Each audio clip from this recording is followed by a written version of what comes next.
here now, and then we'll get Okay. Instagram popping as soon as it pops up because it's always slow. Here it goes. Instagram side is now live. Cool beans. What's going on? What's going on, guys? I hope everybody's doing well. Let's see. We'll give a little while for everybody to start trickling in.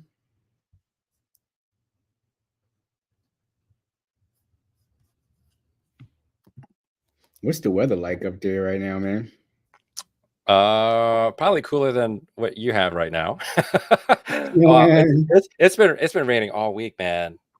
It's gonna be. Thankfully, I'm not shooting this week, but I think it was much needed because it was hot. Probably not as hot as what you guys get, but it was hot by our standards. Yeah. Um, but yeah, we got all the AC running in the house.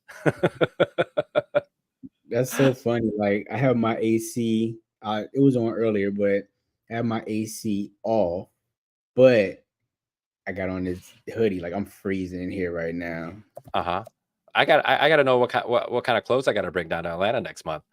You know? It hasn't been as hot as people would have assumed. You know what I'm saying? Mm-hmm. So it hasn't been as hot as you would think. I think yesterday it hit like 87, which I mean it's Atlanta. We get up to 87 Atlanta is different from a New York City 87. right, but like we'll be in 100 hard. You know what I'm saying? Like, I get in the car to be like 100, like 97. You like, damn, bro, like it's really going down Do out you, here. do you shoot summer weddings? Yeah, 100%. Oh yeah, yeah. I talked about this on my live yesterday. I was on my live with Charmy, and she was saying how she doesn't do summer weddings. She doesn't do winter weddings either, because it's just too much suffering. She's not gonna like. She'll work hard on her craft, and I will too. But we don't want to suffer that bad. Right. Yeah, nah, man. Like I do this summer weddings and like, I mean, even usually the summer weddings, the ceremonies that are outside or somewhere between like 5:30 and like 6:30. And in Atlanta, in Mm, the height of the summer, it doesn't get dark here until maybe about 8:30, 8:45. You know what I'm about the same. saying? Yeah, about the So same. Yeah. but so it's still blazing out here at 5:30, 6:30. What's up, everybody? Everybody's joining in. Be Yeah, sure we you got some people chime here. in. What's up, Yeah, Sheena? What's up, Katrina? chime What's up, in and let Tracy? us know where you're from. Uh-huh. We got Tracy from LA. What Checking in part of from LA. LA are you from, Tracy? I used to live in LA. I miss it so much. I shot a wedding in LA last year, or maybe 2 years ago, right? At a Uh-huh. very, I would say, well, yeah, LA adjacent, right? And it was Mhm. on this golf course, and it was gorgeous, right? Like you look at pictures of this venue, and it's like gorgeous. I was like, we're gonna have a good time here, right? And then, um, and then halfway through cocktail, they ran out of food. So I don't know. What? Maybe I'm just spoiled with the food culture that's up here in New York City, because like that Uh-huh. would never happen in Long Island or New Jersey. You would never run out of food, right? There's Right. always way more food than you need. They ran out of food in the middle of cocktail hour. I was like, I wonder if that's the par for the course out there. That's crazy, man. Like I've only shot one wedding in LA, and I lived in LA for 12 years before I moved here to Georgia. But I wasn't a photographer then. I didn't become a photographer until well after. Okay, Baldwin Hills, Ladera Heights. I'm familiar. I miss Uh-huh. it. But yeah, I shot at Hummingbird Ranch, which is famously used for all different TV shows or whatever, and Hmm. had no idea at the time. My house was literally 10 minutes from that venue. All those years, Uh-huh. had no idea it was there. But were you shooting there regularly? No, I had I worked in entertainment. I did some things in production, not a ton of stuff in Uh-huh. production because I was on the music side, but Mm. It's just a very popular venue for, again, TVs, movies, and things of that nature. 10 minutes from our Mhm. crib, drove past it all the time, never realized it was there. Insane. What's going on, Alexis? So, what's up, guys? Thank y'all for joining us today. I know we have some people that are on our Instagram live as well. So, today we're joined by Ben from the Focused AF podcast, wedding and portrait photographer based out of New Jersey, and also speaker at the Bokeh Photo Summit coming up. So, we're super excited about that. We were talking about that before you guys kind of jumped on, and it's talking about what that Atlanta heat is gonna look like. And I keep telling them it's not gonna be that bad. One, I have no plans to leave the hotel. But two, it really hasn't been as hot here as it normally is from year to year. So, you guys should be fine. So some of you cold weather people, like I know Katrina was on here up in Michigan, Iceberg City. Uh, you know, you guys will not melt out here in Atlanta. It won't be that bad. So They got AC in Atlanta, right? they got AC in Atlanta. And I anticipate the hotel to be cold, so I'll probably be walking with a hoodie on all the time. Latoya, what's going on? Oh, Toya, what's going on? Yeah, I know who that is. Yeah, Yeah. I can't wait to meet you all down there. right. It's gonna be a good time. Like I was telling you earlier, badges have been ordered. Lanyards came in yesterday, so we have the Boca lanyards. So huge box of lanyards over here. But Mhm. we're excited, man. We're gonna have a really good time. All of the models and stuff that are showing up. Mhm. But then we have you coming in, and you're going to be giving us some great information about marketing, how to market our businesses, and all Mhm. of that good stuff, which we know as business owners, shooting is only part of the battle. Shooting is maybe, 10-15% of the battle. The rest of it is, Yeah. marketing and admin work and, taxes and all of that good stuff, right? Uh-huh. Uh, so, let's get started. And for all of you all who have not been on the lives before, we are doing a giveaway today, sponsored by Pick Time, Mhm. and Love um, pick time. Love pick time. we we basically put the names in the hat based off of the questions and stuff that you guys ask. So these sessions are meant to be interactive and get you guys involved, right? Um, so be sure you ask your questions, and we do have a giveaway that we're going to be doing, a free seat. Now, if you're already at the summit, then we'll just give you that seat to be able to give to somebody else. I see Alexis's question: do we have a VIP and do VIP and basic have the same lanyard? Yes, the same lanyard, but your badges are different. I just ordered the badges and stuff yesterday. Um, so that's the second round of badges. I don't know if there'll be a third round of badges. Again, there's going to be some very basic name badges running around. So if you haven't registered, who knows what your badge might say. So we've had some good suggestions, some Tits McGee, for all of you all who know that reference, right? But yeah, we have some, we're gonna have a little bit of fun with it, but we're excited to see everybody there. Do you have flair that goes with these badges? These little stickers and banners that says, first time attendee. Well, we would all be first time attendees, All right? be But first like time attendees. but like would you have like little special flags that we could stick onto? I got some. Yo, all right. If you guys will come find me, I will have flags for you if you guys want to Okay, zhuzh it up. I'll let Ben do that. I'll let Ben add a little bit of flair for you guys, right? Let me see. Is there still time to book the hotel? Yes, you missed the deadline, but luckily the deadline had been extended to the 26th because there's a lot of people that are late, just like you. And they were like, oh, I didn't book my hotel in time. But there's still time to go ahead and lock in your room. Um, You got to at do that directly through the hotel, right? Do it no, directly just to. go to the website, go down to the bottom. and Just you'll book it see right there. the hotel reservation. Plus, if you registered, you got an email about it. You got an email correspondence that says, "Hey, use this link to be able to register for your room." So, Uh-huh. um, Alexis, I got you, okay? Katrina, you too. I got the flags for you, okay? I got a whole bag. well, Sheena says, "What are some of the funny names?" A lot of them are names that have come from like television shows that we all know and love. Jay Banks mentioned the Gordon Gartrell. Yes, there are the Gordon Gartrell badges. So if you know that reference, chime in and let me know.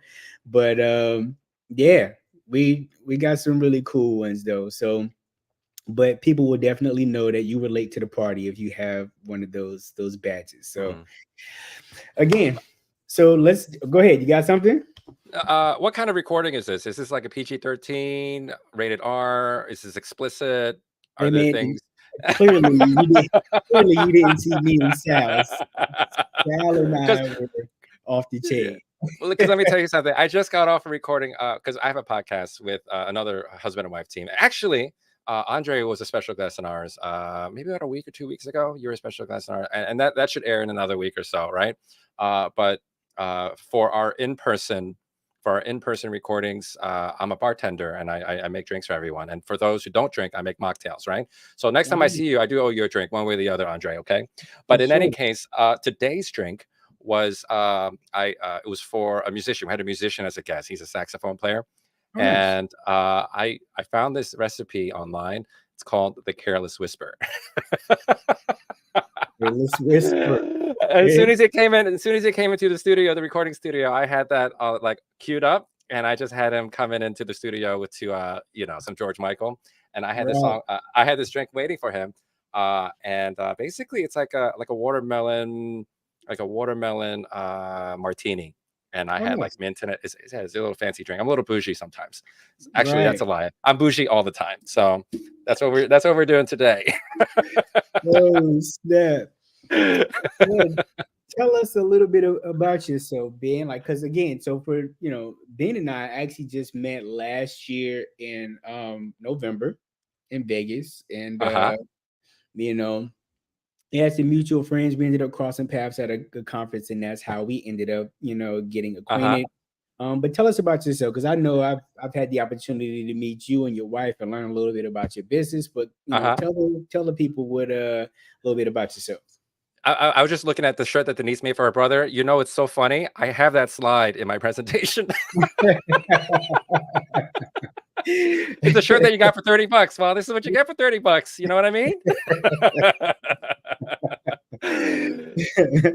Yeah. So in any case, I don't know. Now the cat's out of the bag. I don't know if I should keep that slide in. You know what I mean? But maybe I'll leave it in. Maybe I'll leave it in. So my name is Ben. Together with my wife, we've been wedding photographers for about 15 years, give or take. And I never wanted to be a wedding photographer because I remember when we got married back in 2008. Our wedding photos like sucked. Like we hired this guy who had a kiosk outside of an H Mart. I don't know if you guys know what an H Mart is. It's an Asian supermarket. So that was my fault for trying to go cheap on the wedding photographer. And this guy, he showed up. He showed up with five of his buddies. And I ended up we what we have to show for it was 250 photos, and only like maybe 10 of them are good, right? Or usable. Right. But it's kind of my fault because this is what I got, right? We got five photographers showing up on the wedding day. We had one videographer with the over the shoulder. And I didn't even get married that long time ago. You know what I mean? But he had these over the shoulder, video camera or whatever. And then we got three albums, like an 8-hour engagement session, full day coverage. I think we spent $3,000, and I thought that was a lot, right? $3,000 Right. for everything. Well, I got what I paid for. You know what I mean? Right. So that's where that Theo shirt came from. Like when you go cheap, this is what you get, right? So What in you any get. case, uh, for a year and a half, I didn't want to be a wedding photographer because I didn't want that grief. My clients to experience that grief. So I stayed under the radar, just shooting families, birthday parties, and things like that, until the inquiries started coming in to a point where I was like, I can't be working two jobs forever. I was tired, exhausted, wouldn't see my family, so I made the jump. And 6 months later, I had a fully booked calendar. I went from 3 weddings to 43 weddings in about 6 months. And I like to say, I like to think that, maybe it was my talent that got me there. I'll show you guys my early portfolio. It was terrible. It was definitely not my skill, right? It had a lot to do with my experience in sales and marketing. I come from a long line of uh, sellers and marketers. My dad, he sold chicken. My grandfather, he sold toys. My mom, she sold real estate. So, like, I come from a long line of salespeople, and I've sold all manner of things my entire life. My first job, I was 8 years old, selling counterfeit water guns on a street corner in Chinatown. Have you heard this story before? Because No. I grew up in New York City, right? So my family, they were just trying to keep me off the streets. So they're like, all right, Ben, here's a box of counterfeit super soakers. Try to sell these on a street corner and see what you can do, right? And Dang. they were just trying to keep me off the streets. And lo and behold, by the end of the day, I got $1 per unit. I made $20 that day as an 8-year-old. So I've been selling stuff ever since. And I think, that lifetime of selling and marketing experience is what got me from 3 to 43 weddings that first 6 months, Nice. going full time. So that was our start into wedding photography. And then my wife, she got knocked up, right? So for 2 years, she couldn't work with me. She was busy being pregnant and taking care of what she needed to take care of. So I had all these people kind of help me out. And when she came back to work, I had all this extra talent, and kicking them out to the street, kicking them out to the curb wasn't the right thing to do, right? You don't do that to people when they've helped you while you're in need for 2 years. So I was like, listen, I got some extra work. If you want it, it's yours. I'll take care of the sales and marketing. I'll take care of the editing. I'll take care of service. I'll take care of everything. You just got to go out and shoot, because clearly you enjoy this kind of work. You got the equipment. You don't have any aspirations to run a business. So let me do this for you. And that's where my associate brand was born. And back then, I didn't call it my associate brand. It was just my other company that I had, where I had all these other photographers. First year, whatever we got. It was 6 weddings. It was just extra money for all of us, right? Hmm. First year was 6 weddings. Second year was 46. Third year was 80 weddings, just Damn. through this associate brand. So within, I guess, 4 to 5 years, we were doing over 120 weddings a year. Um, It's crazy. and just me, my wife, and an editor. I think that was it. We were trying to do that and start a family at the same time. Um, we learned a lot. And the thing is, Andre, I want you to know, like, I didn't think that I was doing anything special. You know what I mean? I was just hustling, just like everyone else. Right. I was producing average work, maybe about slightly above average work. Everyone thinks they're a little above average, right? But I was hustling just like anyone else. And by some miracle, we had something very special that a lot of people, from the outside looking in, they think there's some kind of magic going on. But yeah, anyway, that was 15 years ago. We are now 15 years later, and we're still rocking and rolling. So that's my story. And then about 3 years ago, 4 years ago, during COVID, when we weren't shooting weddings, I had nothing to do, and that's when I went into education. Nice. Just Yeah, I mean, I can't sit still. I got to do something, right? So that's what I did. Yeah, man. Like that's crazy, man. Like I know of some people, myself included, that have gone down the journey of trying to have an associate brand. Like literally, when I started, immediately from the beginning, I had my brand, and I also started to brand a brand for an associate brand, right? Hmm. And as time went forth, you start to meet people. People are like, "Oh yeah, I'm hungry. I want to shoot." You working together, and like, all right, cool. I get enough inquiries where I could sustain an associate brand until I had that first job where I sent somebody off Hmm. and then I got the images back and I'm like, what the hell did you guys do? Like I I have the was satisfied. Well, how did you find this person in the first place? You kind of meet people through the channels, right? Like, cause one, I mean, I've been doing this for I think this is my ninth year now, right? So Hmm. all of this was pre-COVID. So I hit year 5 during during COVID, right? So 20 Hmm. was my fifth year, but prior to that, I mean, I did have a lot of people that were hitting me up like, "Hey, I want to learn," or the people that came to workshops and things of that nature. People I have come on and like, assist, third shoot, sometimes second shoot if my primary second shooter wasn't there. So, I mean, these were not people that I was just taking and like, "Hey, you got a camera? Let me just throw you out there. Let me have you work with me. You kind of understand, Hmm. system, how we do things, so on and so forth." And then I was to the point where I felt like I was confident enough that they could go out there, get good exposure, good composition. That's all I need you to do. I don't need you to do the exact same thing that I do, right? Right. I need you to get good exposure, good composition.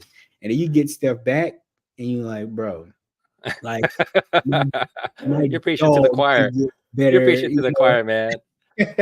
I got, as far as my associates go, I mean, they'll span the spectrum, but I'm very lucky that I have a good team. And I think, let me see here. Katrina says she has a couple questions, right? The first one was, how many weddings do we shoot every weekend? Mhm. Well, I personally still shoot. Like some people just go straight out associate and they don't shoot themselves. They just run the business part of it. But I'm still shooting about 35 to 40 weddings a year. This year I scaled back to about 35, but so that way I can focus some of my attention on education and stuff because I hosted my own summit as well early this year. So in order to give everyone their fair attention, I scaled back a little bit. But normal years, I'm anywhere between 40 to 45, right? And then my associates, each of the lead shooters, they average right around 25. The max they've ever done was 30, but they're right around 25. Because the thing is, these guys that I have on my team, most of them have 9 to 5 jobs, so I'm not trying to kill them. You know what I mean? So they're doing maybe they do doubles here and there, but they don't never do triples, and I don't do triples either. So doubles is the most we'll do, but it's all spread out throughout the year. I don't do summer weddings usually, but I'll do winter weddings, so everything is still pretty much spread out. So it's not too bad. Let me see here, and then Katrina also asks, how do you handle when associates cancel on you? Uh, Thankfully, been doing this 15 years almost. Never had a cancellation. Um, Wow. Never had a cancellation. That's over 1,300 weddings. There's only one cancellation ever, or like one person didn't show up, and that person was me. I had COVID. I kid you not. There was a time during COVID when we had the reschedules, and we just had to take the dates, right? So this was one of the few times I had a triple, right? So Mhm. I had long COVID. So I don't know if you guys had the misfortune of ever having to experience long COVID, but basically you're just coughing nonstop. It's not productive. There's no phlegm or anything like that. You're just coughing nonstop. And after my first wedding, I went home that night and I was still coughing. I was coughing so hard. I cracked something. I cracked a rib or something. I was in the ER and Dang. I was on the bed. I was like, Doc, how long is this going to take? Like the meds that you're giving me, how long is this going to take? And he was like, yo, you got to take it easy for like 2 weeks. Right. And I was like, yo, I got to check in to my call time at 7 o'clock. I had a wedding. It was already like 3 in the morning. I had to get to call time at 7 in the morning. That's like I want to say every photographer, wedding photographer is like worst nightmare. Like you Right. can't make it. You can't like these clients have been counting on you to be there a year and a half in advance. And now you're sitting in a hospital bed and you don't know if you can actually make it. Right. So in any case, I left the hospital with the tag still on. Mhm. I went to the wedding with my wife in tow, and I explained to the bride the situation. I was like, "Listen, before the drugs kick in, I'm going to try to shoot as much as I can, but once the drugs kick in, my wife's going to take over." And thankfully, I was able to call some of my team in the middle of the night, emergency SOS. I'm in the hospital right now. Who can come by lunchtime Yeah. tomorrow? Right. And thankfully we had like 2 or 3 volunteers, but only needed one of them so to shoot with my wife. So thankfully that was the only time where I kind of showed up for half a day. But other than that, I don't get off days. I photographed with sprained wrists, dislocated shoulders, the flu, all that stuff. People don't know. So I tell my associates the same thing. I was like, listen, guys, like I can't force you to have a clean diet, and I can't force you to like do certain things, but it would be to your benefit, like not to eat out on Thursdays and Fridays. If you want to eat out, go eat out on a Monday or Tuesday. But please, you know, True, for the love true. of all it is good in this world, Right. please do not eat out on a Thursday or a Friday. Because I've had some close calls, right? Like I got a phone call from one of my associates like on a Friday night. It's like 11 o'clock. He's got a call time at like 7, right? It's like, yo, Ben, I don't know if I can make it tomorrow. I got the stomach bug. I was like, yo, I told you not to eat out like the night before you got to go shoot a wedding. Right. So in that instance, like my wife and I, we're ready to rock and roll. Our bags are always packed and ready to go. I don't know if you do the same or not, but my bags are always sort of like a fire truck in the fire station. It is always ready to go at a moment's notice. Nice. Because I am the backup. My wife is the backup. We are the first line of defense. If we're like maybe we're shooting another wedding or whatever, then we'll have to like go into an emergency situation where we'll call the other team members that we have, or maybe we'll go into our network of colleagues, right? But thankfully, we've never actually had to go that far, because Got it. 1300 weddings in, we've only ever missed one wedding. But at least they got my wife, which I think they got a better deal, honestly. So my wife is super talented too. So they got a pretty good deal. So I don't know. I don't know if there was a question I was supposed to be answering. I forgot if I started going off on a rant and I forgot. Uh, Now it was like, how do you handle when an associate cancels? But yeah, I think we covered that one. Yeah, I think it usually doesn't happen. I have a very long vetting process. I don't just have any person just, hey, I want to associate for you, and then bring them on board. That is a very common thing that people do in this industry. They might, go into Facebook groups, or they'll go into these websites and stuff to just go through portfolios and prices and things like that to just hire an associate. Um, Right. but the way that I do it, I think it's similar to what you said that you did, Andre, which is, you have someone who might have assisted with you for a while, and then they go to second shooting with you for a while. My lead shooters don't become leads for at least 2 to 3 seasons after working with me, and this shows me that they can produce the work that I need out of them. Right. They're reliable. They're showing up on time. They're representing the brand well. They're not just showing up to the wedding all sloppy or anything like that. You Right. know, um, I'm looking to all these things before I can trust them to go out unsupervised. Call me OCD, but this is just the way that I run my tight ship. But I uh, think that also lends too to the success that you're having with it. You said 1,300 weddings or whatever across the brands, and not having a situation where you've had cancellation and stuff like that. I mean, I think that mhm, that is a big contributor to the success of it all. So, yeah, but the first line of defense is always myself and my wife. That's the first line of defense. We nice. don't book out all of our photographers between the three brands. There are 1, 2, 5, 7 photographers, lead shooters that we can book out at any time, Hmm. but we never book out all 7. If we did, I mean, it would be nicer for our bank accounts, but we always leave at least 1 or 2 open. So even if Right. an inquiry comes in, we're not going to book them. So just to keep them on standby. I mean, we don't have them on call like, hey, you can't go out to dinner with your friends Mhm. because you're on call. Right. But the chance of that happening is slim to none. So, but it's like a just in case situation. Yeah, That's what's up. Let's see. yeah. Let me go back over to questions. Adam is asking, what kind of advice do you give someone who's just getting started? Getting started with an associate brand or getting started with your own photography business. Those are two different things, right? Right. I was wondering the same thing. Yeah. But for starting your own business, um, you have to produce work. People need to know you exist, right? Your work doesn't have to be perfect because I think we all have to start from somewhere. But as long as you price yourself fairly, right? See what the market is producing. Don't get too greedy, especially on the front end when you're trying to establish yourself. Right. And just put your work out there. People need to know you exist. Listen, even if you are at that lower price point, it is what it is. We all have to start from somewhere. And as you get better at your craft, you start to develop your network. You're producing content. That machine will start to grow organically on its own. So my first thing to you is just to start producing work. So if you don't know where to produce work, or because like it's a catch 22, right? Like Well, no one's going to hire me if I don't have a portfolio, but I can't have a portfolio unless someone hires me, right? So, what I would suggest that you do, maybe photograph your friends, go second shoot for others, assist others, start creating your own community, Right. be a part of the community, be a contributing um, force in the communities where you're at. Okay. And make friends. And you'll get your shooting opportunities that way. But you need content one way or the other. Right. Um, and once you start showing that, and just get your bearings and figure out how you like to shoot too. Because I think that's a common trap that a lot of people fall into when they start this line of work. They haven't found their voices yet, so they start producing. Maybe they'll edit dark and moody, or they do bright and airy, or they'll do a little bit of everything. And the thing is, the clients don't know what they're getting themselves into when they bring you on board. So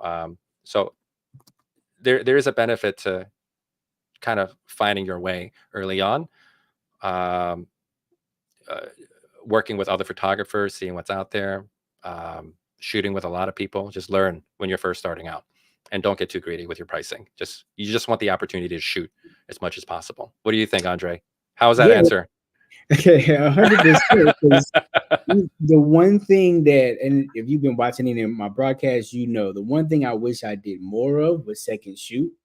I had never attended a wedding before I became a wedding photographer, right? So I didn't have Hmm. like an idea of what to expect. Um, so then, from there, I mean, when I did get started, I was trying to assist and things of that nature and just wasn't given those opportunities. So I kind of had to like figure it out, on my own. But one thing I did do is as I was booking out my own weddings and filling up my own calendar, like I did 34 weddings my first year, right? Mm-hmm. Um, but then I ended up finding like a job listing on Craigslist for a second shooter. Turns out it was for a company called Once Like a Spark, which is just like a George Street, like that Right. type of company or whatever. Hmm. And I got on their radar and became a second shooter for jobs that they had. So on top of my weddings, I'm doing those other weddings, and it gives me the opportunity to be able to play around, practice, get to learn the landscape of weddings, learn from other people. Until the problem came about that I was better than the primaries that they had, and then they were like, "Hey, do you want to?" Absolutely not, absolutely, because you guys are paying your primaries anything, right? Like I'm already Uh-huh. making far more beyond what you guys are paying. But it became a great opportunity for me to be able to just play around, try new things, to get new venues under my belt that are popular in the area that I could then take that content and then use to create blog posts and stuff like that for Correct. SEO. Hmm. So I was very strategic about how I was utilizing those second shooting opportunities. So Hmm. I think everybody's so busy wanting to be in the rock star role. In the very beginning, I tried to work for another photographer that was here in the city that was popular. And I was like, look, I don't want my own brand. Like, I'll be down Hmm. to just go shoot with somebody else as long as I can put myself in a position to make XYZ amount of money per year, whatever. I'll be fine. And he just kind of like, he said, oh, yeah, we'll do something or whatever. Never returned my call after Mm. that. It's crazy. You said you've been shooting 9 years. Was there a lot of gatekeeping when you first started? Yeah, like and to be fair, when I first started on my photography journey, I was living here in Atlanta, but I did not start my photography business here in Atlanta. Started Hmm. it in my hometown because I figured it would be easier to break into that market Hmm. versus a large city. So I Hmm. used that to kind of like build out my portfolio and then, gradually, move into Atlanta. So those 34 weddings, the majority of that was Hilton Head, Charleston, Savannah. And then I had 4 weddings in Atlanta my first year. And then the Hmm. next year, it became maybe about 60-40 Atlanta. And then after that, I do almost no weddings in the low country Hmm. anymore, or whatever, because my price point is just not, fit for that market. Right, right, right. And how did you get your first portfolio pieces? Like, how did you get your first couple of Um, clients? the first, well, my first portfolio pieces. I got Like, how'd you them. start build your portfolio? Yeah, how'd you Yeah, build your portfolio starting off? my first portfolio pieces I got at Shutterfest. I started All right. 2015. Started 2015 January. I was like, you know what? I'm gonna do this photography thing. Mhm. Then, and I found out about Shutterfest in February. It was in March that year. I went there, shot nothing but wedding content, Mhm. booked my first wedding. First wedding I booked was for December, but the first actual wedding that I had was in April. Mhm. I shot my first wedding and second shot my first wedding on back-to-back days Mhm. in April of 2015. And then from there, I literally just used the content from Shutterfest to Mhm. have on my website, and then just book more weddings from there. Just gotta do the work, you know what I mean? Right. My first couple of clients, actually my first year, they was all SEO. I don't really lean too heavily on SEO these days. I get most of my work from venues and planners and things like that. So I need to update because a lot of the SEO stuff I know what I'm supposed to do now. It's just that I've gotten lazy because I'm getting my leads other ways, right? Mhm. But this just talks about, there's no right or wrong way to market yourself as long as the leads are coming in. But you just got to do what you got to do, and as a business owner, you should learn how to do all those things Right. regardless. You know what I mean? I thought I saw some more questions coming in. Yep, I got them under starred there. So this one right here, Tracy is asking, um, I've been considering associate packages, but I'm stuck on how to differentiate the two as far as presenting them to clients. Do I totally separate them or as a standard versus premium service? I have a slide on this. Should I spill some of my content today? Maybe, you know what? Just because you guys are here, maybe we should, right? Just a So, tad. well, just a little bit. All right. All right. So let's say you are in the mood. Let's say you're in the mood for fried chicken, right? And then you go to fried chicken. You go to KFC, and then they say, "Hey, sir, we're out of fried chicken, but why don't you go down the street to Taco Bell instead?" The thing is, Taco Bell and KFC, they're owned by the same company. Okay. It's not to say that one is better than the other. My argument is that they're two different products for two different markets. All right. My associate brand, they serve a very different market from the market that I serve. All right. And it's not budget based. You can't say that Taco Bell, people like Taco Bell more than KFC because Taco Bell is cheaper. It's not a price thing. It's the thing that they want. If you're going out there, hey, listen, I'm gonna move for some fried chicken. I'm not gonna go to Taco Bell for it. It wouldn't make sense to do that. You know what I mean? So you can't necessarily say that one is better than the other. It's just one is servicing a different kind of client. Another way that I presented this, and this is not one of my slides, is like we have three brands, right? So I have my own personal brand. My wife has her own brand. We have our associate brand, Pro Paper Studio. Like the way that I like to present it is like uh, my our associate brand is very traditional. It's very straightforward. Nothing crazy. Mom's gonna love these photos. Grandma's gonna love these photos. Okay. No one's gonna complain about these photos whatsoever. Okay. So on a scale of 1 to 10 Jack Blacks, it's one Jack Black. It's fun. It's family friendly. It's Most people can stomach it, right? And then you have me at the next level up. I am a little wackier, a little bit weirder. I am a little bit. I color a little bit outside the lines. Um, a little bit unconventional, something off the beaten path. So I give myself like maybe, I don't know, 5 Jack Blacks, right? And then my wife, her clients are crazy. They're like she's got them like rolling around the dirt and everything. And like, grandma's not gonna like those kind of pictures. Mom's not gonna like those kind of pictures, but her couples love her. And they pay her good money for those pictures, right? So it's not to say that one's premium and or whatever from a price standpoint. It's just that we're serving different markets. It's just by coincidence that one's more expensive than the other. But now some people they do position their associate teams as the cheaper versions of themselves, but I'm not sure if that is the right move. You don't want to position yourself or position your associate brand as the cheaper version of you. No one ever wants to feel like they got the generic version. Especially when it comes to when they spend so much money on a wedding, they don't wanna feel like they got the generic version of you. You know what I mean? Great So value. what? Did I say anything wrong?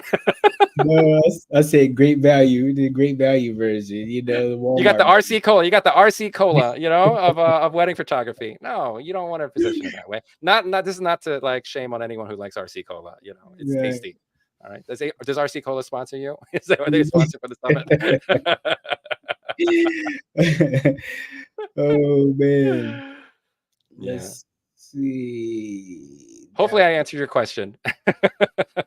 If not, chime in so we can get some clarity. Let's see. Adam is asking, what advice do you have for second shooters that end up having to teach the lead photographer? I work with some leads that showed up ill prepared. Sometimes that will be the case, especially when you're a second shooter. I've certainly second shot for a lot of folks who are just starting out, and I've certainly second shot for folks where I'm the more, I'm the more experienced one. I'm the more seasoned photographer. I don't, That doesn't bother me. I'm all about community. I'm all about elevating my community and stuff. A rising tide raises all ships, because the thing is, I remember what it was like uh having to encounter all this gatekeeping when I first started. You know what I mean? And I didn't like that. That was not cool. So if there's something that I could share that's going to be of value to other folks, doesn't bother me. And here's the other thing, right? Even me being 15 years in, if I have availability and I have a buddy of mine who is in a bind. Maybe they booked a wedding for New Year's Eve, right? For instance, that they can't find anybody to second shoot with them. I'll come hang out with them and I'll shoot with them. That's fine. Even if I am more advanced than they are, or if I'm more experienced or seasoned than they are, it's not a big deal to me. You know what I mean? But anytime someone has a question about their gear or lighting or pose, whatever it is, I'm always more than happy to share. Because here's something that I learned early on in my career. This is a Ryan Bernizer quote, right? He's like, if you have a special sauce that's part of your craft, right? And you're just hoarding it, right? You think that that's your secret weapon. And the thing, this is not verbatim, by the way. This is a lot. I remember this is a old, like a really really old quote, right?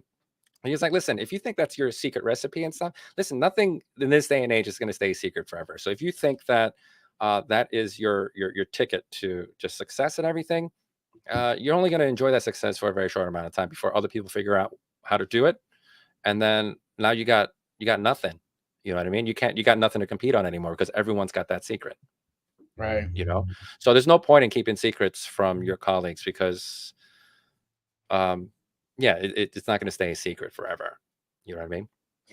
Yeah, and I I would say too, the question is interesting because is it a perspective of, hey, there's this newer photographer who wants me to come second shoot because they want to learn and kind of get some game, or if it's an ego thing like, oh, I know I'm better than this photographer and I'm second shooting for this photographer.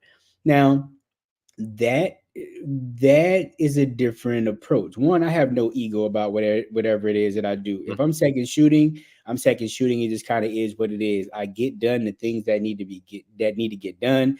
I don't Mm-hmm. look at it as, oh, this person was like ill prepared and I had to come in and save their ass. We all have to have our ass saved at some point. I've been on jobs. I have a regular second shooter that I work with. I've been on jobs where I just wasn't feeling good that day. And I was like, bro, I kind of need you to Step it like up. take the Yeah. lead. You know what I'm saying? Mm-hmm. Or I'm stuck in the bridal suite because they're behind or whatever. And I need you to pick up the slack with everything else that's going on or whatever.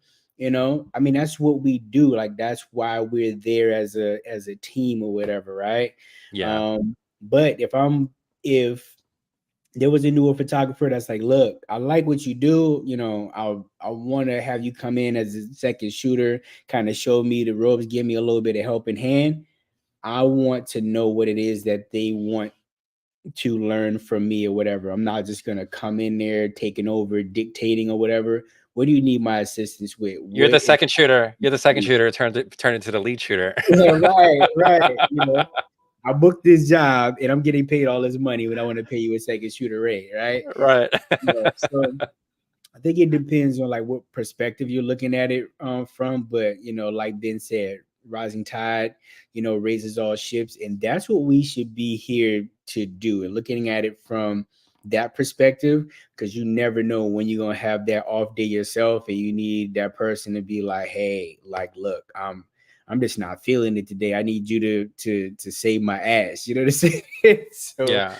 so Yeah, we yeah, should never yeah, I agree with you 100%. We shouldn't be like, "Yo, I'm better than this person," or whatever. Just show up. That's all anyone needs you to do. Just show up. That's just show up and give 100%. I think that's more than plenty. You know what I mean? right. Yeah. Uh, Cassie or Casey, however you pronounce it, I apologize. I'm offering free sessions right now to get started in photography. What would you would say be the main thing that makes a difference in skill, lighting, editing, etc.? I will tell you, uh, one of the first things that I learned was composition, then lighting, and then posing. That's the order in which I learned stuff. Composition, then lighting and posing. Um, but I think composition and lighting are like they're neck and neck. They're very close to one another. Yeah, Exactly. yeah. Um, but posing, that was the last thing that I learned. And also, learn how to control natural light before you start throwing in some artificial light. Learn how to control the natural light first. Like understand the light in the room before you start throwing lights all over the place. Um, 1,000%. yeah, that's my take anyway. I know people just throw a light just anywhere. Sometimes it doesn't make any sense to me. But you do you, you know. I mean, you're shooting for your client, I'm shooting for mine. So you do whatever you want to do. But Yeah, because like I know me, like if I'm in a scene, I'm looking to manipulate or enhance the light that's in the scene, not change the light that's in the scene.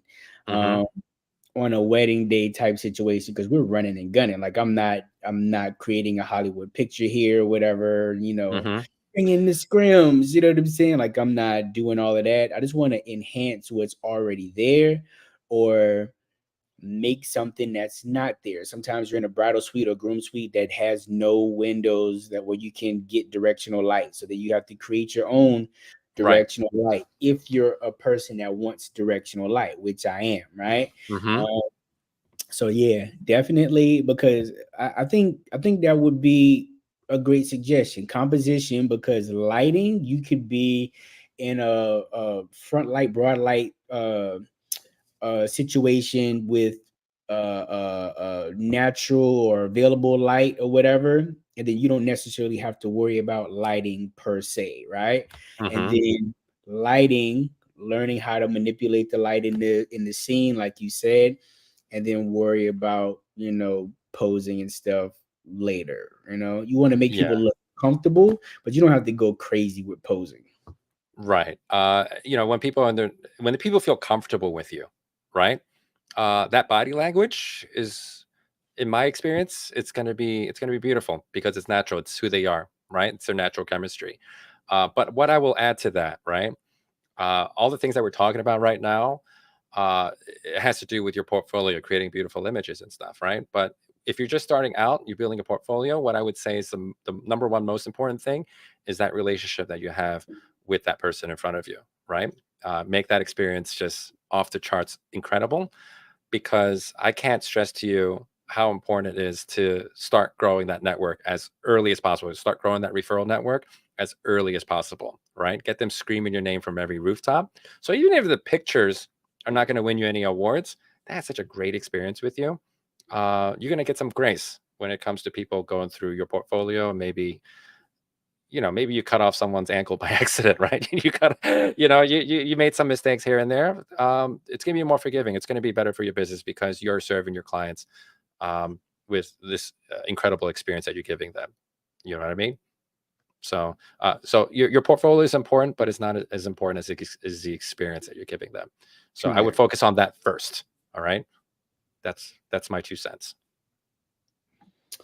I see. Sheena is asking. She says, speaking of price point, how can you determine what's good for a particular market? All of my photographer friends tell me I charge too low, but when I increase my prices, I don't get a lot.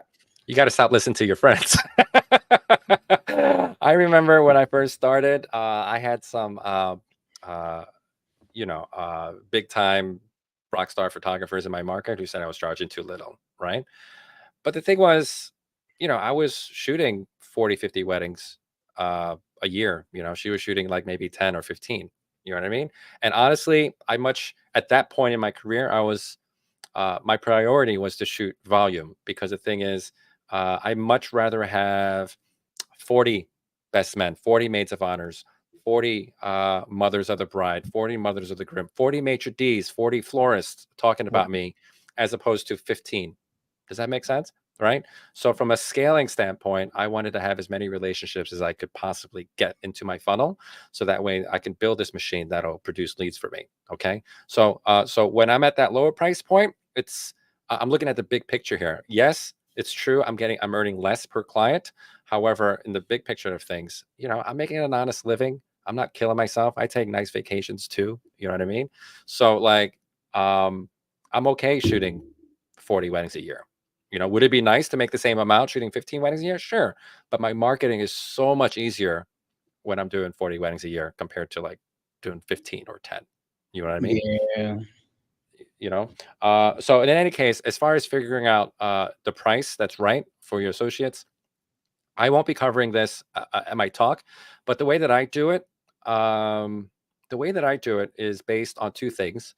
The first one is inquiry volume, and the second one is my closing rate. Okay, so I'm looking at all my conversions from top of the funnel to the bottom of the funnel. Okay, so and if I'm closing at 100%, every inquiry that's coming in, and I'm booking them, right? It's very easy for a lot of folks to go, "Hey, I'm too cheap." Everyone's saying yes, right? But the thing is, they only got like one inquiry come in a month. So in those instances, that would not be the right time to raise your prices. You know what I mean? Because you're not hitting your numbers just yet. It's very tempting to raise your prices that because you're closing 100%, but that's not the right time to do it. So you need to look at two areas, right? Your inquiry volume and your closing rate. My goal for my closing rate is usually somewhere around 50%, because that tells me I'm not too expensive, I'm not too cheap, and the inquiry volume just needs to be enough for me to make my yearly numbers. And if it's too low, then I know I need to stay put. And what I need to do is see what I can do to add value to my offerings. If I need to revisit my SEO, my social media, my relationships that I have with fellow vendors, I got to see where I need to kind of revisit to get those numbers up again, to get that volume up again. Right. But that's how I figure out my pricing. But it's not based on what my friends say. My friends tell me all kinds of nonsense all the time. I don't. I got my own business. They don't know how I'm running my business. So they need to mind their business, and I'm going to mind mine. And that's it. You know. Yeah, for sure. Did I answer the S- question? Did I answer the question? Uh, yeah. So as far as figuring out your price point, where to start, I my recommendation is to start low first, okay? Just to get the traffic in there first, and then you can play around based on your inquiry volume and your closing percentages. All right. My goal is about 50%, and then you can play around with the pricing depending on your inquiry volume. Okay. If you're not getting a lot of inquiries, just stay put until you figure out your value proposition. That's what's up. Emily is saying, "Is there anything in your contract that may not be a conventional ad, but has been a great or useful addition?" Question. Like a clause in my contract that's useful. Um, I have two. I have two clauses in my contract. I don't know if you have it in yours, Andre, but one of them is creative freedom. I get to create on my terms. Right. You can give me that's a second. That's a second clause. Like if you give me a shot list, I may or may not be able to get it, depending, because due to the live nature of these kind of events, um, I might not be able to get everything. You know what I mean? Um, Earlier this year, no, it was last fall, right? I got into trouble because the sister-in-law didn't show up to family photos and stuff. It was on the shot list, but she wasn't there during photo time. I don't know what your sister-in-law looks like. You know what I mean? And she's out there on the dance floor getting drunk and stuff. I'm not going to pull her off the dance floor. She's all disheveled and everything. You know what I mean? Right. If she didn't show up for family photos, even though she's on the shot list, I can't guarantee that, right? Right. But anyway, I got in trouble for that. But you know, whatever. It was mostly mom who was pissed off, but bride was okay, right? Um, but I have a creative freedom clause, and I also have a no guarantee clause. Like I can't guarantee any shot lists. Right. It's a live event. I'm gonna get everything that you would expect to get at a wedding. Like I'm gonna photograph your details, your portraits, your family photos, your toast, your first, like all those usual things. But if you have like something obscure that might not happen, you know, let's say you put a sunset shot on the shot list and it's cloudy outside, you're not getting that sunset shot. You know what I mean? 100%. You know? Yeah, because it also might not be that day where I feel like going outside to create a sunset. Like, I'm not over it. I'm not with that. I'm over this wedding, ready to go. So yeah, Yeah. Yeah. 1000%. Yeah, But and the yeah, creative freedom, the creative freedom comes in real clutch because I don't want to get 100 Pinterest boards either. You know what I mean? I'm like, why didn't you hire this guy or this girl? Why are you sending me all these Pinterest boards? You know what I mean? So yeah, I have to be able to create on my own terms. yeah. So for me, it's the same thing, and then I have very specifics when it comes to travel, right? So what hotels I'll stay in, airline, like all of that type of stuff. I have that in my contract as well. Four seasons, first class only, right? No, so I never have like I don't have first class. I don't require them to put me in first class, but it has to be Uh, Delta. I'm not tripping because of my status with Delta. I'm going to get upgraded anyway if there's an upgrade opportunity, right? Um, and then I like economy plus two. That's where I rock. right, yeah, I'm in comfort plus. I'm good. If there's a seat in first class, they'll give it to me, because of my Right, status. So I'm right, good to go there. right. Um, and then like hotel brands, it's very specific about hotel brands, because I know where I can get my upgrades. Are you booking it or are they booking it for you, the hotels? I'm booking the stuff and then they have to reimburse. I want to tell you a short anecdote, right, Andre? I once had a this is the last time a client ever booked a hotel for me, right? Uh, uh this this hotel, this wedding was about 4 hours away from my house, so they got us a hotel, and uh, yo, this hotel, like when I got in, I didn't realize what was going on because I was like, yo, this is in a regular shaped bed, right? Uh, it was in a heart shape, right? And I was like, what the hell's going on? And I go into the bathroom. There's a condom dispenser. There's What? yo, they booked me a love motel, right? That Man. that place stunk to high heaven. I was like, yo, I was like, you know what? We're not staying here tonight. It was disgusting, right? So I got myself a holiday. We checked out, got ourselves like a Holiday Inn Express down the street, and I sent the invoice to the clients.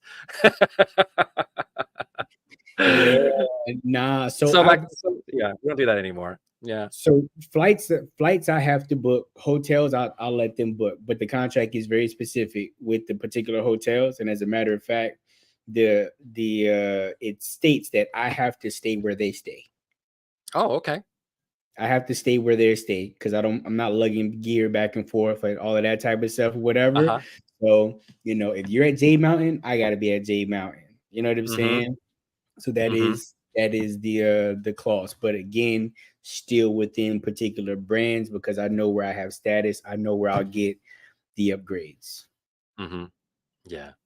Yeah, so I learned my lesson. I got to book my own accommodations, my own flights, all that kind of stuff. Because I had people book my flights too. They booked the cheapest red eye ticket they could find me, and then now I got to fly in the middle of the night to their wedding. Yeah, we can't have that. You know. Let me see.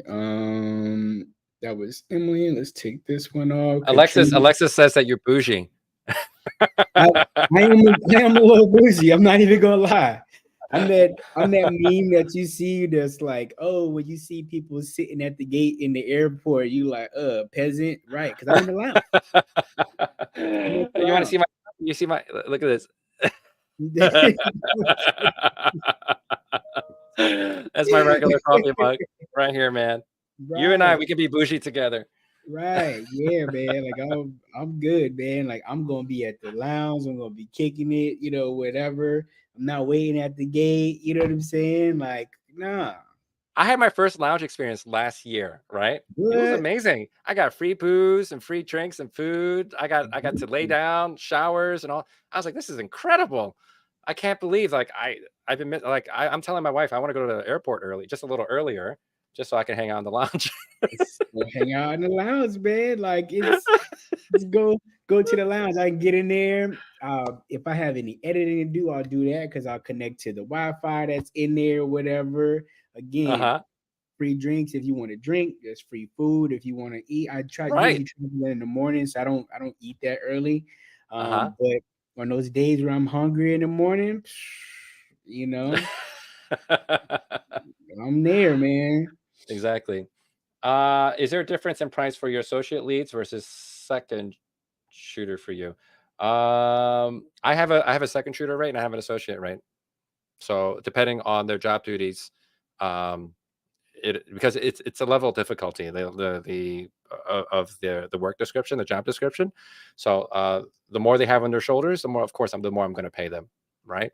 So my associate leads at the moment, I pay them somewhere in the ballpark of $1,300 to $1,500 per job. It's usually about 10 hours for the day. And then for my second shooters, it's market rate, and up where I'm at, second shooter rate is about 60 to 65 an hour. So that's why I pay them as well. But what my associates get and what my second shooters get, which is not available to the freelancers when I do have to occasionally pull in a freelancer, is that I also provide them with training. I provide workshops. I provide CC on their work. I provide them with training. I provide them with a lot of things to help them improve their craft. Okay, because freelancers, like, they're just doing their own thing. They just come in when they need to come in, right? But these people are entrusting me to fill their calendars and stuff like that, and they're also they got their own 9 to 5s during the week, so they don't really have the time or the bandwidth to for this continuing education to pursue this on their own. So I do that for them. Yeah, so I do workshops and photo walks. I do all kinds of stuff with them to kind of help them stay current with the trends and with their skills. So So yeah, yeah. yeah, It's a lot of man. work, man. A lot of people see the dollar signs. They don't know there's a lot of work that goes with those dollar signs. Right. You think you just book an associate gig and you just rake in the money? There's a lot of work, you know? I think that anybody that's trying to do it seriously is definitely providing those training opportunities because one, you want to be able to be sure that somebody is fully equipped to go out there to be able to handle a job with the same level of integrity that you would want it to be handled, right? Hmm. And I think that people that are just like pulling people in and throwing them out there are just looking for a cash grab and not Right. necessarily looking to provide a good service. So yeah, I Exactly. definitely love that. Hmm. Yeah. Let's see who was next. That was Katrina. Katrina as what if you have a team and you've been traveling?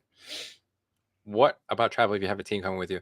Um, I only ever travel with one other shooter, and it's usually my wife if I have to travel somewhere. I don't think we never had to hop on. I never had to hop on a flight with one of my associates or fly a second shooter with me to go somewhere. Usually, it's my wife is my co-shooter if that's the case. But my associates, they have shot destination weddings, if you want to call it that. I've flown them out to Florida. We sent them out to, like, as far as Boston. I think that's as far as I've sent them out, right? But but yeah, they cover the clients cover the travel costs. We're not going to eat the cost, So anytime there's travel involved, whether it's by car or by air, it's they got to cover the cost. So usually anything that's over 2 hours, they got to cover time plus hotel. Anything that's less than that, they just have to pay 100 per traveling hour. So because we don't go by miles up here, because 15 miles in New York City is nothing. 15 miles will take you an hour to get across, right? So it's $100 per traveling hour. Um, that's it's just Yeah, that's just the way I'm doing it, right? And then right. and if it's not if and I've actually sent photographers from here to the DC, and that's about 4 to 5 hours. So we'll charge $400 and plus hotel for 2 days.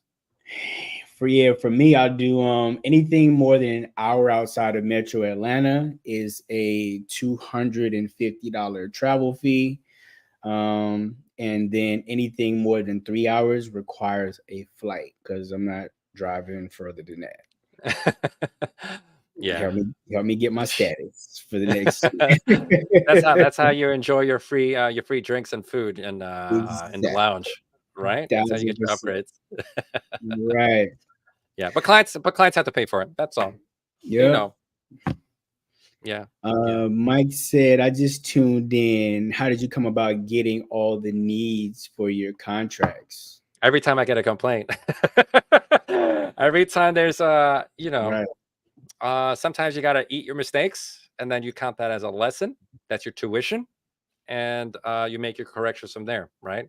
If you're smart, you only have to make these mistakes once, right? But if you're not, you're gonna have to pay for those mistakes over the long term. But I will say, the first, I don't know, 7, 8 years, I cobbled whatever I could off the internet, and as the mistakes were coming in, I would write my own stuff in there. Um, and it was disaster. And then working where I'm working, I work with a lot of lawyers and stuff. I would have every lawyer in the metropolitan New York City area have their fingerprints all over my contract because they would cross stuff out and amend this, amend that. And this contract was like a Frankenstein contract. It just got little bits and pieces of everything in there.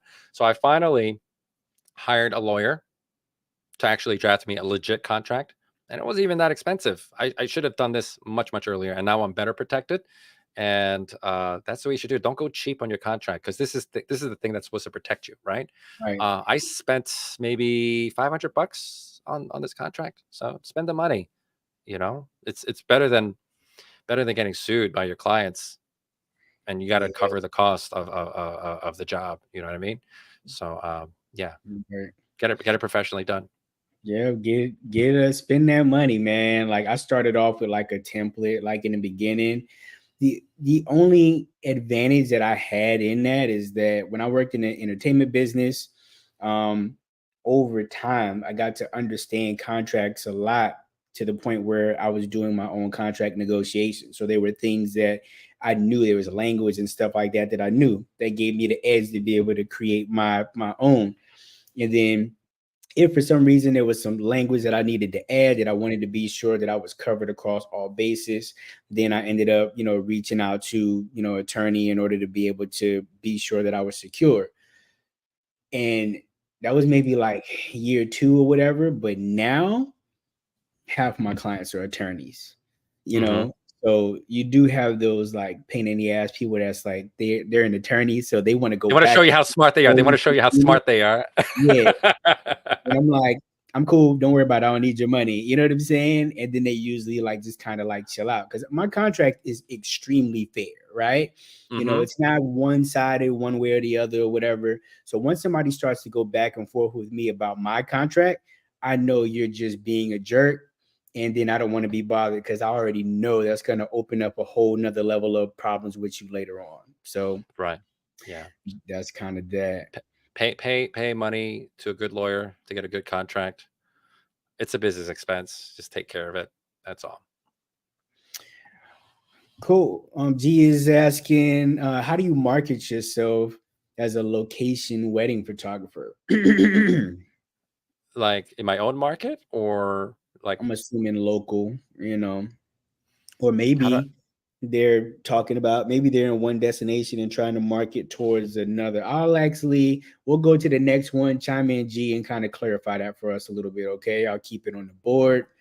Um, Adam is asking, how do you integrate AI into your business? we use AI for culling and editing, and I also have a human editor just look through everything before it goes out for deliveries. So the thing is, I didn't go into associate brand ownership to have my hands in everything. You know what I mean? I want everything to be automated and delegated so I can focus my energy on other areas of the business, right? So yeah, we have AI doing editing and culling, and then once it gets, and then it goes through the editor, and she spends about, I don't know, 5 hours with it, maybe a little less, and then doing spot corrections and things like that, stuff that AI can't do quite yet. Mhm. And then once it gets to my desk, I only got to spend maybe a quick 15 minutes with it just to look through it, make sure everything's okay, and then it goes out the door. Okay. But AI, there's no way that we can do the volume that we're doing with the manpower that we have without AI, you know, because before AI, each project, each wedding would take anywhere between 2 to 3 days, start to finish, right? From ingestion all the way to getting it out the door, about 3 days, right? Uh, with AI, we're looking at half a day. We can get everything done. And the only reason why there's a waiting time is because, the volume that we do, there's a queue. That's all. Right. Yeah, because even when before AI and I was before AI and before I was using like an external editor, I would just do it all myself. I'll shoot the wedding on Saturday, I'll chill on Sunday, Monday, I'll go to the gym, come home, and about 3 o'clock I would sit down and edit and then like cold edit and I'd be done by like midnight, 1 o'clock. And that's just what it would be every single time. But I was only doing like 30, 35 weddings. I was never doing any more volume outside of that. With them doing 100 plus weddings, like you have to have somebody, working on that full time. Eventually, I did go to a human editor, which, if I'm being honest, I wasn't getting the result that I wanted. It felt like they were not that I felt like they were literally just copy and pasting settings versus Hmm. adjusting it to my style. So yeah, I got introduced to the AI editing a couple of years ago, and then I ended up switching, platforms, right? So I use Aftershoot as my platform, and that does a really good job for me. I can edit while I'm on the plane. I can edit while I'm in the lounge with absolutely, no hiccups. So, at this point, I mean, there are literally weddings that I'll come home, I'll watch TV, I'll just do the code, throw it in through the AI, and then wait a week to deliver it because it's already done. You know what I'm saying? Because I Are don't you want to tell delivering? my Are you delivering in a week? oh, in general, I deliver in 2 weeks or less, but it's generally a week. What? Yeah, What? ever since I started, like that's my thing. Delivery 2 weeks or What? less. Like I don't want it looming over me. If I'm in the gym and I know that I have a wedding sitting or a session sitting, I can't concentrate. It'll mess up my flow. And then I can't concentrate on the workout. I feel bad. You know what I'm saying? I Uh-huh. want to go home and then do that and get it off my plate. So I have to get it off my plate. Yeah. Yeah. Yeah, 2 weeks. I don't think we can do that with weddings. It's just a lot of volume. And I gotta do the sales calls too, because the thing is, you think about it this way, right? I'm not closing 100%. As I mentioned Mhm. before, I'm closing closer to about 50%. So I still gotta do like over 200 sales calls a year, right? There's only so many week, and I'm not taking sales calls on the weekends because I'm shooting, right? And I gotta shoot some engagement sessions throughout the week as well. So like I only got so much time throughout the week to do any post-production work. You know what I mean? So that's why like having AI in my workflow has been a godsend because it frees up Yeah, all my time to do all this other stuff. You know what I mean? yeah, 1,000%. Mike is asking, do both of you all own your own editing or do you outsource? Yeah, we do. We Yeah, outsource. it's yep, outsourced and delegated, automated and delegated. Christina is what's your post? What? Oh, let me put it on the screen. What's your post processing must haves? Like equipment wise, I mean software, we already talked about it, right? You got to have AI to Right, kind of help speed it up a little bit because robots will still be faster than you'll ever be, thousand looking percent. like removing the duplicates, removing the closed eyes and things like that. It's way quicker than what we could do, right? But as far as hardware is concerned, I have a Wacom tablet and a loop deck. It speeds it up so fast. Yeah, so I have those two. I'm not sponsored by either of them. So, but those are the two pieces of hardware you have to have, in my opinion. Yeah, and when I do have to retouch, I use a Wacom tablet.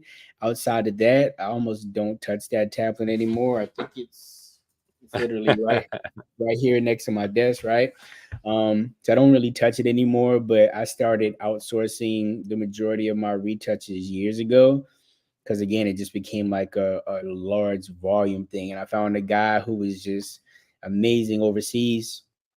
And but I will say, like, I did cut down on him drastically about a year and a half ago once I got on Evoto. It's been like a year and a half, 2 years since I've been using Evoto. And poor fella, I've cut down on his work tremendously. But Mhm. what can you do? It saves me so much more money.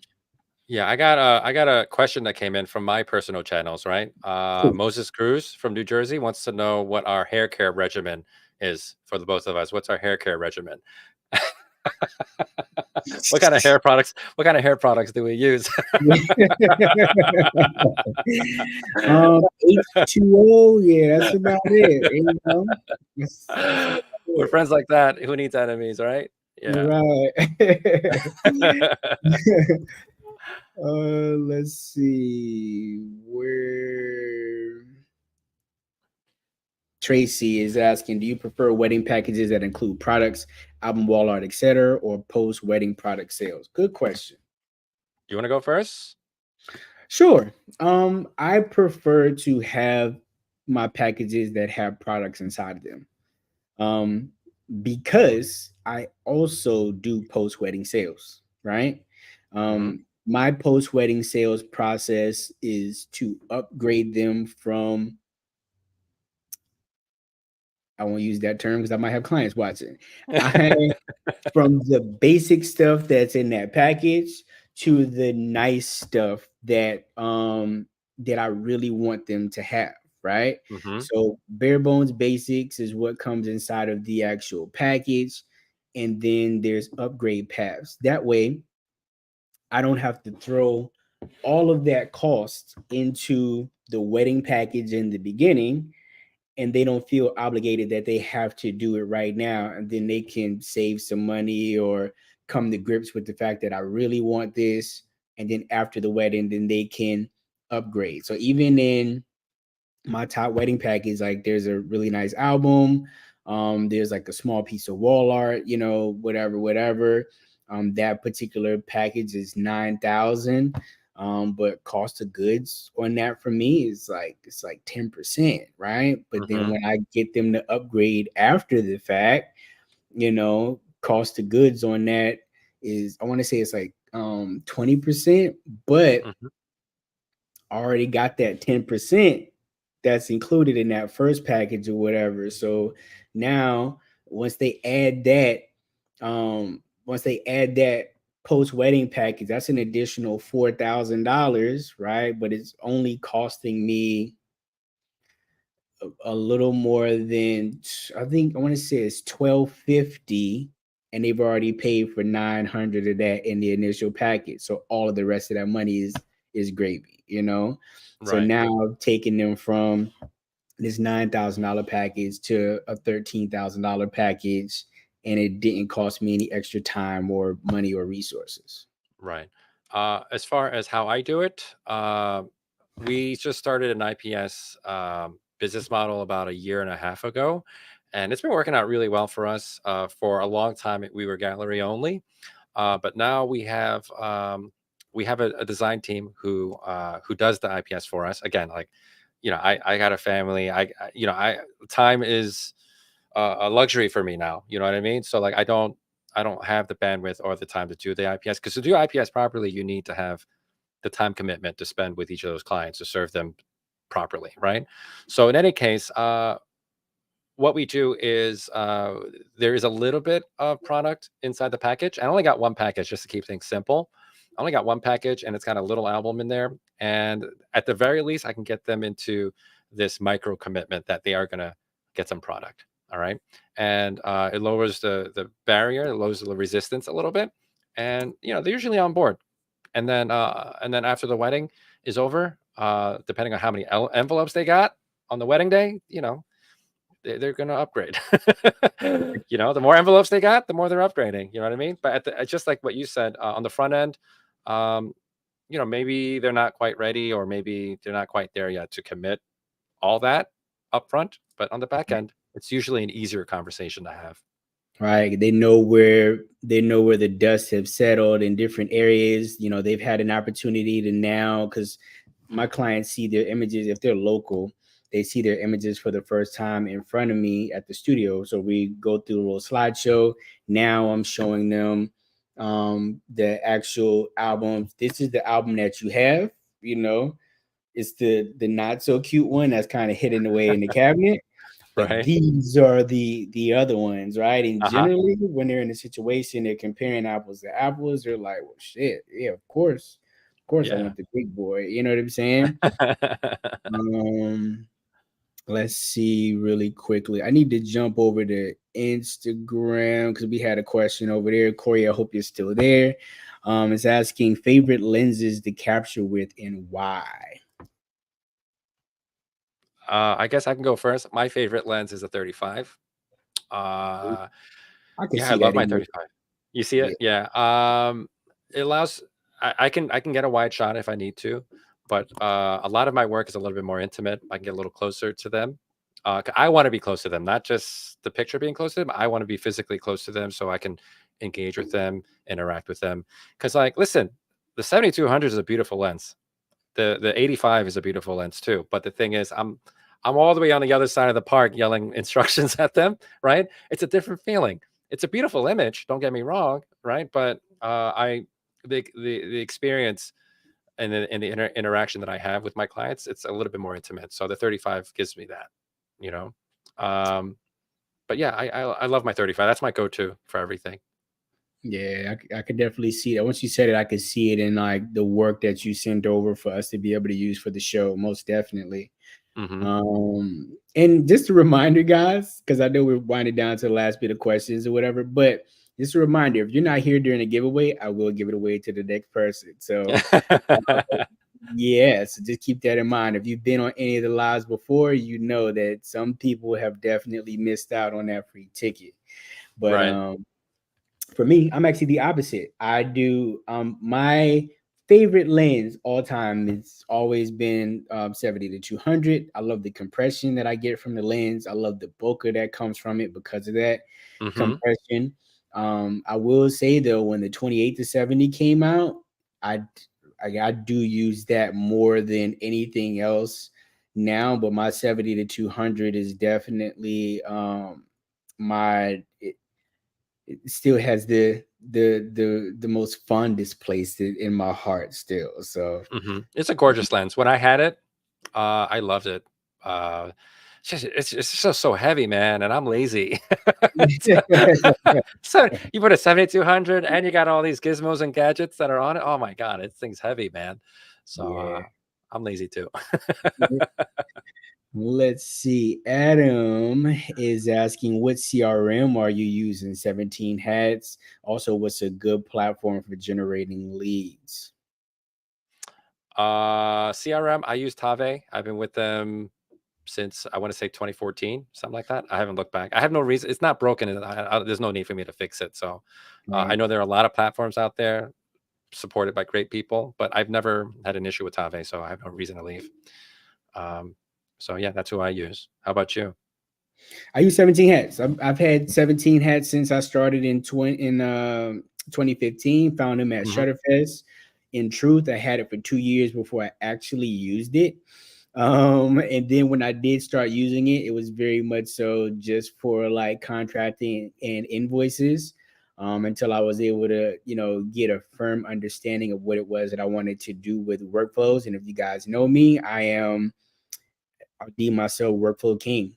If you've signed up for the Bokeh Photo Summit, you understand why I'm the workflow king, right? Because Hmm. I'm taking you guys through all of those channels, giving you those options, right? But I take my clients on the same journey, right? Because sometimes you just kind of catch somebody at a time. It's like, damn, I can't do this right now. Whether that's a wedding inquiry that came into me that couldn't afford me for weddings, I'm emailing them until they unsubscribe. Maybe they'll come back for maternity. When I was doing holiday minis, they would get information from me for holiday minis, and all of this stuff is completely automated That way I don't have to be scrambling to do it, later on, right? Mhm. So um so with that, I can't do all of that in 17 hats.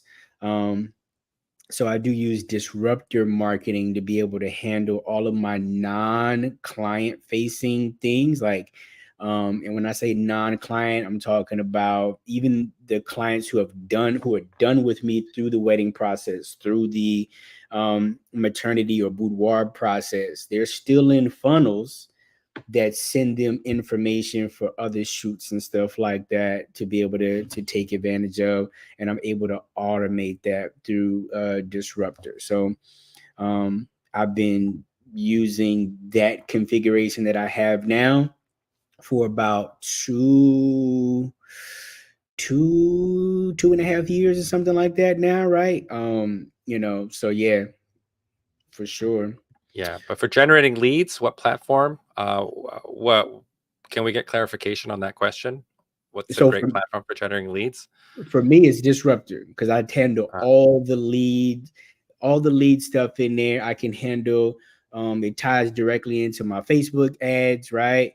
And I can literally put the ads out there, have it producing the leads from the ads, and immediately drop them into the appropriate workflows and have it all automated. mhm. Yeah. I only have an email marketing automation. That's all I got. I don't have anything too elaborate. It's just they get into my funnel and they get emails from me. That's all. Got it. I use Active Campaign, so I don't know. See, I was using Active Campaign prior, but Hmm. the without going down the journey of how I ended up at Disruptor. Some of you know, some of you don't. But I needed to come up with another way that wasn't as expensive. Active Campaign, I was still having to um, do zaps to this and zaps to that in order for my workflow to work the way that I wanted it to. But now with the current configuration, I have the same exact uh, workflow and automation that I had with Active Campaign without using as many tools, without paying as much money. Because my Active Campaign with my list size, my Active Campaign bill was like $500 a month Mm. on top of um Zapier, and then like I was using lead pages and all of that type of stuff like that. It was expensive. Uh Lead Savage is like an all-in-one CRM marketing. Like they keep all your phone numbers. Like when you hit an inquiry, it aggregates all your the social media accounts and your emails. It aggregates it all into one place. All your client communications. So that way you don't have to go through different platforms, sign on to different apps and things to remember where this client came from and all that stuff. So the yeah, guy who's in charge of that, is mm, he coming to the summit? absolutely not. Um, Adam, I'm pretty sure that was Michael who told you you're someone, but yeah, but no, they will not be there. Because you have something, there's another platform that that That you I have had, yeah, that but does then that. I merged in with Disruptor. Mhm. So yeah, That's why, yep. right. Let me see. You guys talked about pick time, I'm guessing, for gallery delivery. Do you use other Yep. tech for your invoicing websites, whatever? Who you using, bro? I'm using PickTime. They're my sponsor. No, he's asking about what other ones beside that. You mentioned Tave, which is obviously your invoicing and stuff, like web Mhm. hosting. What do you use? Web hosting, actually, I use Profoto for, my website hosting, and, yeah, all my everything's there. So they take care of my hosting, and they take care of my web designs and all that kinda stuff. And I used to have it separate, like my WordPress and my hosting provider was separate, but it got a little messy and it was slow. But now it's a lot quicker. My website loads a lot quicker. That's important in this day and age. People need that stuff to work. That's all I needed to do. Just needed to work. I'll say this, guys. If you are looking for a really good website hosting situation, like to be able to build an incredible site, I know a lot of you people don't know about it yet, but there is a company called Focal.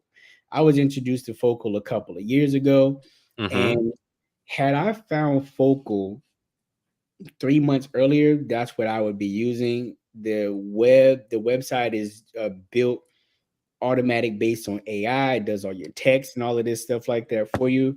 I will actually drop a link in the chat here for you guys. And they're good Um, people too. Lachlan, super nice guy. yeah, yeah, Yeah, yeah, Lachlan's a super nice guy. Yeah, but the AI blogging is super helpful, but what's really cool about what they offer is that I think there's a built-in CRM feature in there. You can, it's supposed to make that booking process a lot easier because the pain point that he was trying to solve was, he didn't want to go back and forth with the photographer trying to get pricing and packages and stuff like that. He just wanted to go to the websites, basically like you would go on Amazon, right? You just put whatever you need in your cart, check out, and then that's it. The booking's handled. Everything's automated, right? And at least that's the way that it was explained to me why he started Focal. You yeah. know. Focal is good, man. Like I've referred it to several people. It's definitely under one of my workflow tools that I recommend to people. I think it's a fantastic. Interested in that. Hmm. Um, and ultimately, um, yeah, man. I mean, I would definitely check it out if you're using something like a Squarespace or something like that. I had Squarespace for my studio website. It just was not. It didn't do. It was easy to use, but it didn't do what I needed to do. But also understand that I used to be a coder, so I like the ability to be able to have certain flexibility that they didn't give me, and then Focal kind of builds some of those things in for you. They kind of do it for you, type thing, whatever. But awesome product, and just tied into that whole AI thing. Everything is like AI now. It's fantastic. Um, PicTime's got a lot of AI features in there too. yeah, AI Hmm. blogging, which I have videos about that on my YouTube channel. Go Hmm. Yeah, subscribe. yeah, they got AI. They got AI like facial recognition. They got AI. He's like, "Yo, gallery, I need you to find me all the flower photos so I can send it over to the florist." And the AI will, they'll compile all the flower photos, and then now you have a gallery of all the flower photos that you can send to the florist. So they don't have to go through the whole gallery for you. Oh, nice, just dope. Yeah, that's dope. Yeah. You know it far more in depth than I do. You know what I'm saying? Yeah. Let's see. Mike is asking, am I still, or you, I'm assuming either one of us still using PickTime for gallery delivery? 1,000% for me, Yep. for sure. Hmm. Yep. Um, Same. and then Adam Social is, media drives. How yeah, much how do you much? feel social media drives business? Yes, it still does. It's still relevant. Yeah, Social media is I still mean, relevant. big time. Yeah. I know that some people, there are certain things uh, that people, you're going to talk to a lot of educators that will tell you, hey, listen, the way to get business is SEO. The way to get business is social media. The way to get business is through ads. Like, the truth of the matter is you can get business a million different ways. Leads are leads, right? Right. The thing that I want to stress to people is like you need to find out what you're good at, what your zone of genius is. For instance, I do great at trade shows, because I can do that one-on-one with people. And that's an environment where I thrive. But the thing is, you try to put my wife in a trade show, that's not her environment. That's not her zone of genius. Where she really thrives is on social media. You know what I mean? So you got to find what your strengths are, and then play into that when you're trying to generate leads. But for all intents and purposes, as a business owner, you should kind of cover all your bases. Just observe at the very minimum, observe best practices when it comes to all those marketing channels. Like, don't sleep on your blog, don't sleep on your social media. I mean, I know some people that they haven't blogged, or rather they haven't posted on social media for like 2-3 years. You can't be doing that. You know what I mean? Like, you should still kind of maintain it to some degree. That's just best practices overall. That's just my opinion. Yeah. Let's see. Anybody knows me knows I'm not a fan of social media, but just because it's just very like in your face, and I'm not that, right. So I avoid it. I wish I had somebody that could just like, oh yeah, just handle the social stuff or whatever, because yeah, it's a lot for me. Jay Um, Banks asked, "Have I ever booked at trade shows?" I book at least one for every trade show I go to. I book at least one, and it pays for my entry, pays for my booth. It just all comes down to your offer when you're at your booth. You can't just be trying to get people's email addresses. You got to have an offer that they want. yeah. Um, and you got to get them into a conversation. You're not going to sell them on the floor. You know, you got to try to get them into your funnel one way or the other. Continue the conversation. Um, soon after the trade show. That's how you got to. That's how you get the booking. Right. Let's see. There was one last one. I lost my screen. Hold on. Mike, I'll drop that link here in the chat for you really quickly. Can you go back to Katrina's question while I'm doing that? Katrina, do you use PickTime LR integration? How do you like that feature? I am not using the PickTime Lightroom integration. Um, yeah, I because I've had my workflow for so long. Uh, we're just on autopilot at this point. So as even when these companies roll out these new features and stuff, I'm not always the first one to adopt to the new features. You know what I mean? Because right now it's just my process is just a well-oiled machine. You know what I mean? But no, I haven't used that feature, the And the the I Lightroom haven't feature. either. Yeah, I'll tell you my process. So after my editor does her thing, it goes through my desk, and then I export it. It goes to a gallery that goes to it goes to my IPS team, and then my IPS team does their thing, and then they deliver the gallery on my behalf. That's what's up. Right, because I forgot. Yeah, you're using what's your face? Yeah, that's what's up. Michaela. Hmm. Yeah. Cool. Looks like this it. G never got back to us, but me scan really quickly to see if there was anything else. Oh, Marvin did ask, what are ways you stand out at trade shows? What are some ways I stand out? One easy way I stand out. I don't have posters or anything like that behind me and stuff because I feel like that's a little bit too limiting. So I have slideshows. So I'm not limited to like 6 images or 10 images. I got like two slideshows running on big 30-inch screens. And I got those running throughout the day. So that way they can see the photo clearly from across the room because sometimes they put you in shitty lighting and you can't see anything, right? So I have them on big screens. And then just like everyone else, I got albums and little prints throughout. But really, it's just the offer, right? So it depends on my mood, what I want that offer to be. Sometimes it's like a guide or a resource that they need to download. Sometimes some people do a free engagement session, but the honest thing is, everyone's offering a free engagement session, so it needs to be something juicy if you're going to be offering free engagement sessions. Um, Sometimes, let me see here. Sometimes people offer discounts. Did I mention that? Some people offer discounts. I don't recommend that. But if you want a lot of traffic, discounts will get you a lot of traffic, but I don't recommend that. But I would recommend resources or that engagement session, and then give samples of that or figure out some way to get them into the funnel using those two offers. Yep, and I think that is it. So we're gonna do hard stop there so we can let Ben get on with the rest of his day. But again, like his class at the summit is gonna be fantastic, full of nuggets to be able to help you, grow your business. Again, this dude with his companies, they're doing you said 120 weddings per year, or whatever, right? Hmm. And that's just fantastic, man. We would all love to be, doing those kinds of numbers financially, right? um but yeah, I want to thank you all for joining us, but I am gonna go ahead and start to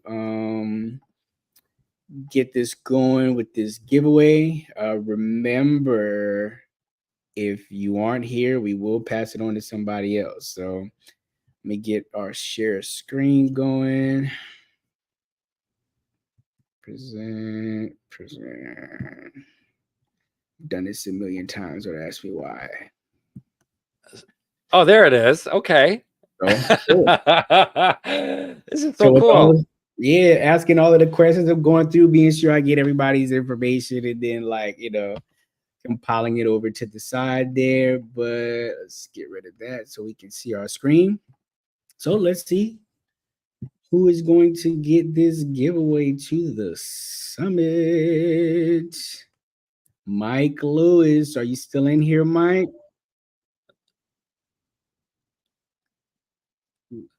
But Uh-oh. I'll Uh-oh. give a I'll give a little bit of grace because people are always like, "Oh, there's such a major delay." Yeah. So, um, Mike, we're gonna count you down, Mike. You better get to your phone. Right? We You got better a, get to the we got chat. a cool 5 seconds in here before we get going. 3, 2, 1. Sorry, Mike. Let's come over here. Let's see who else we got. Tracy. Tracy, are you? Oh, is it still Tracy? Is it gonna be? Yep, Tracy, are you still here? Are you still here, Tracy? You gotta, you You gotta gotta be love here to it. win it. Right. You gotta love it. This happens like all of them except for Oh, one. Mike just came back. Oh, No. shoot. Tracy's like, I'm here, bro. Came in quick. DM me on the Bokeh Photo Summit Instagram. Christina's like, next. DM me on the Bokeh Photo Summit Instagram, and then they'll tell you how to go ahead and come in and claim that pass. Katrina's like, keep spinning. Christina It is paused when I said yes. Mike said it paused when I said yes. a pause. Uh-oh. Message me on the Instagram page. Again, somebody there will from the team will let you know. And Tracy, you hit me up too, right? And then you guys all hit me up. I'll get you guys flags when I see you guys in person, all right? I Right. got Ben said he's got some flags for y'all. I got y'all so many other great things. I'm not getting you nothing else, right? I will say though, like I'm excited for my VIPs, man. I'm really excited for my VIPs. Like the VIP gift bags are the shit. So I'm really excited for those. Um, for those of y'all who joined late, we got the lanyards in, we got the name uh-huh. badges, everything that's gotten ordered or whatever. Uh-huh. All of the vignettes are almost designed, so we'll know what those look like. But the designers are coming in and like knocking that stuff out. It's going to be fantastic. Great opportunity to be able to learn from people making big money like Ben over here, right?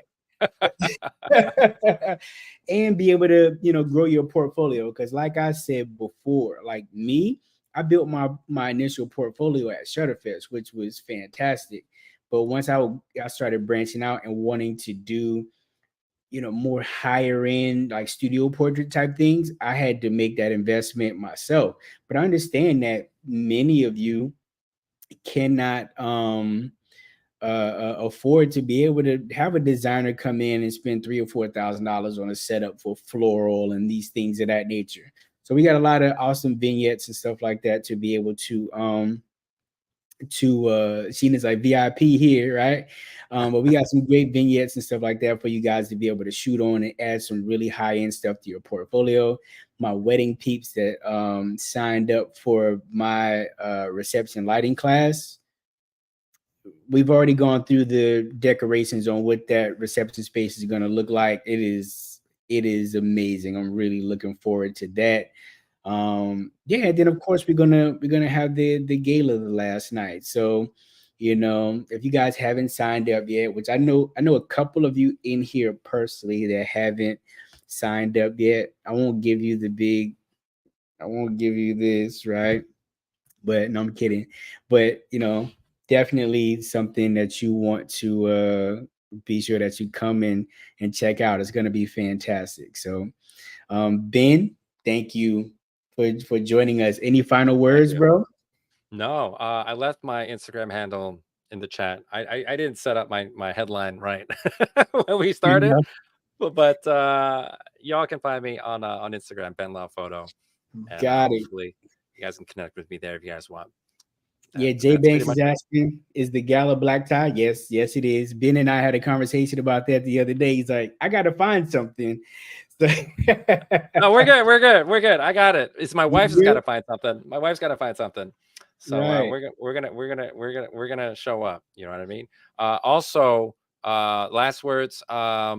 Andre's gonna be coming on to. Actually, we already recorded it. He came onto our podcast about a week or 2 weeks ago, so that should be coming out pretty soon. So you can check that out at focus.af. That's on Instagram, focus.af, and you can also Drop find in. us. Yep. And we have the podcast community on Facebook as well. So you guys can check us out there. We'll be doing the announcements there as well. But yeah, Focused AF. Yeah, just Yeah, look us up. I'll some leave work. those links in there. Does this chat stay up after we get off? That's a good question. It's a good question. But if not, I'll attach it to the what you call it inside of the group, so then people can go in and go check it out as well. So Uh-huh. But I'm getting you that link right now. There it is. Focused AF podcast. I'll get it in there. Yeah.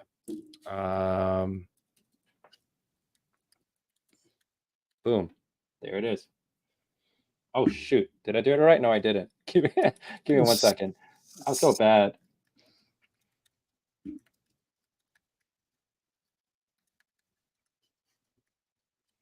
And we got a lot of cool guests that come in and just chat with us. So that's a lot of fun.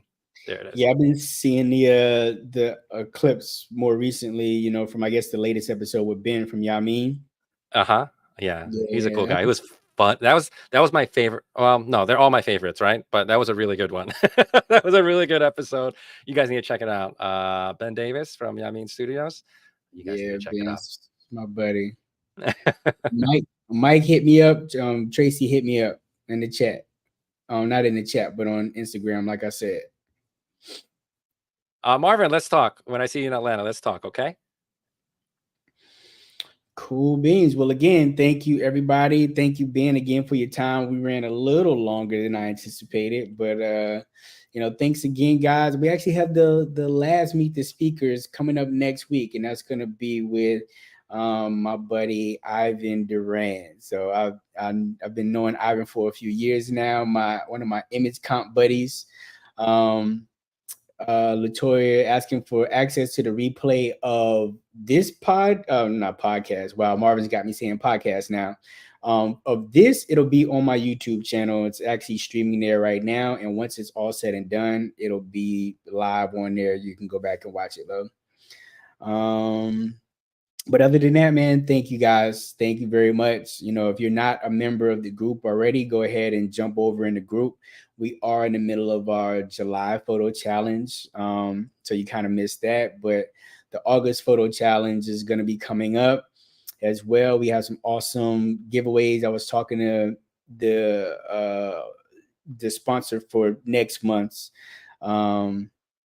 challenge, which is acrylic press. So we talked yesterday, so we have some awesome prizes and stuff like that coming up. So thanks again, guys. I know I've signed off like 3 times already, but officially we're going this time. So y'all have a good day, man. Appreciate your time.